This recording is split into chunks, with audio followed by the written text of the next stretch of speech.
അല്ല ചുമല എന്തൊക്കെയാ മീനുള്ളത്? ഇന്നുള്ളത് നല്ല ചാലിയം മുല്ലപ്പൂ, നല്ല നാടൻ മത്തി, ഒറിജിനൽ ചാലിയം മുല്ലപ്പൂ. പിന്നെ ഐക്കോറിന്റെ 2 കുട്ടികളുണ്ട്. അതേപോലെ നല്ല പേതള്, വലിയ പേതളാണല്ലേ? വലുതൊന്നല്ല. ഇതേതാ മീൻ? ഇത് ഏട്ട, വലിയ ഏട്ടയാണല്ലോ. വലിയ ഏട്ട. അതിന് മുട്ട ഉണ്ടോ? മുട്ട ഉണ്ടാവില്ല. ഈ ഏട്ടന്റെ മുട്ടൻ സമയം അല്ലത്. പിന്നെ ഈ മുട്ടല്ല ഏട്ടക്ക് ഇതുണ്ടാവില്ല, മീറ്റിന്റെ ടേസ്റ്റ് കുറവാകും. ഇത് നെയ്യ് ഉണ്ടാവും, മഞ്ഞ നെയ്യ് വയറിന്റെ ഉള്ളില്. ആ ടൈമിൽ ഇതിന് മീറ്റ് നല്ല ടേസ്റ്റ് ആണ്. അതേപോലെ നല്ല ആവൂലി, അടിച്ചാപ്പുളി ആവൂലി കണ്ടല്ലേ സാധനം കണ്ടോ. പൂമീന് എത്രയും വലുതോ? ഇത്രയും വലിയ പൂമീനോ? അല്ല, ഈ ട്രോളിങ്ങിന്റെ ടൈമിൽ എവിടെ നിനക്ക് ഇങ്ങനെ മീനിനെ കിട്ടണ വലുത് വലിയ മീന്?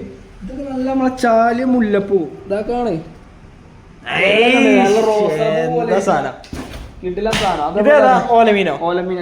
ഓലമീനല്ല, കട്ടക്കൊമ്പ് എന്ന് പറയും. ഓലമീന്റെ രൂപ ഷേപ്പൊക്കെ നല്ല വൈറ്റ് മീറ്റ്. ഓലമീന്റെ അത്ര റഫായിട്ടുള്ള മീറ്റ് അല്ല, ഒന്നുകൂടി സോഫ്റ്റ് ആവും. അതേപോലെ തിരുത കുറച്ചുണ്ട്. അതേപോലെ പലാക, പല ഐറ്റംസ് ഉണ്ട്. ആവോലി ഒറ്റ, മോദ, ഇത് വേറൊരു ടൈപ്പ് കിളിമീനാണ്. ഇത് കോര എന്ന് പറയും. ഇത് വാമി എന്ന് പറയും, ഇന്ത്യൻ സാൽമൺ എന്നൊക്കെ പറയും ഇതിന്. പിന്നെതാക്കണം മഞ്ഞവറ്റ, മുള്ളന്, മാന്തള്, എന്തൊക്കെ എനിക്ക് വേണ്ടിയത്. എല്ലാ മീനിന്റെ ടേസ്റ്റ് അറിയാം. അതാ, എല്ലാ മീനിന്റെ ടേസ്റ്റ് അറിയാൻ പറ്റും. അതേപോലെ ഇതാക്കണേ കടൽ വരാല്, പൊരിക്കാൻ ഉഷാറ് സാധനമാണ്. അതേപോലെ കിളിമീന്, പടയപ്പ, സുൽത്താൻ ഇബ്രാഹിം, ഇതാക്കണ പ്രാച്ചി.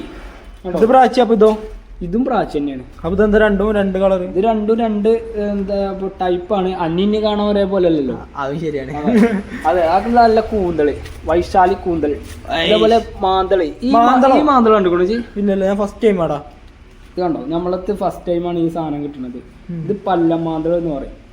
മാന്തളിന്റെ അതേ ടേസ്റ്റാ? മാന്തളിന്റെ അതേ ടേസ്റ്റ്. ഈ മാന്തളിന്റെ പ്രത്യേകത എന്താ അറിയോ? കടലിന്റെ ഏറ്റവും അടിയിൽ ജീവിക്കുന്ന സാധനമാണ്. അത് തീരത്തോട് ചേർന്ന് ജീവിക്കണതാണ് ഈ മാന്തള്. കണ്ടോ, പല്ലമാന്തൾ എന്ന് പറയും. പല്ലുണ്ടല്ലേ? പല്ല്.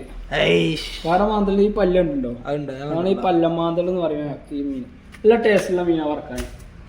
അപ്പോൾ